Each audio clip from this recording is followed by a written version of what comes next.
And then how you say this? KALLITECHNIS. KALLITECHNIS. Who's KALLITECHNIS? That's my homegirl from Montreal. From Montreal. She's a singer? Yep, amazing. KALLITECHNIS meaning master of craft. I like that craft was something that could potentially encompass multiple mediums, not just singing. I like when that all comes together. I think that's a holistic representation of who I am.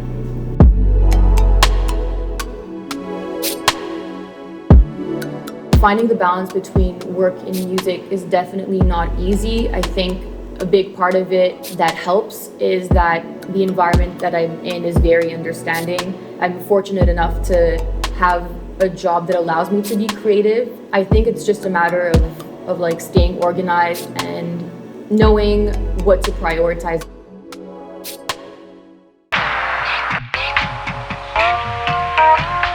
In terms of content, in terms of themes in my music, I'd say a lot of that comes from everyday life, what it's like to be, a 20-something-year-old, existential crises, relationships. I like to get inspired by my own vulnerabilities and questions I ask myself. I try to put that into the music in a way that's relatable. The Letterbed, it's a multifaceted space. A huge part of what I do here is a weekly playlist series called Welcome Home. That's something that I actually brought to the gallery just as an extension of me. Like, I obviously want to bring what I do best to the space, and I thought it would be really cool to share weekly selections of music with our friends. I'm realizing a lot of the creative process, unfortunately, often doesn't lie in my hands. Like, it's not in my power to mix a song, for instance. Like, I have to put that in an engineer's hands, whether I sit with him or her in the studio. There's just, I can't possibly do everything, and I'm learning that. And it's hard when your art or your expression is clearly very personal to you. What I like about LANDR is that it gives me a sense of comfort in the sense that I upload the content, get to hear right away. It's just instantaneous.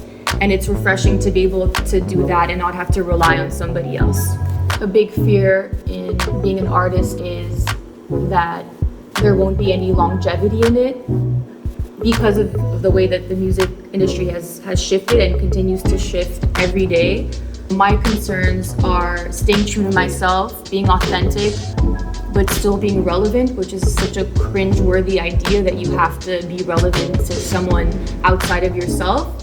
But the minute that you put your music out to the public, that's just inevitable. So I think what I try to focus on and tell myself is that as long as I'm happy with the music and it's something of quality, that something like longevity will come with it.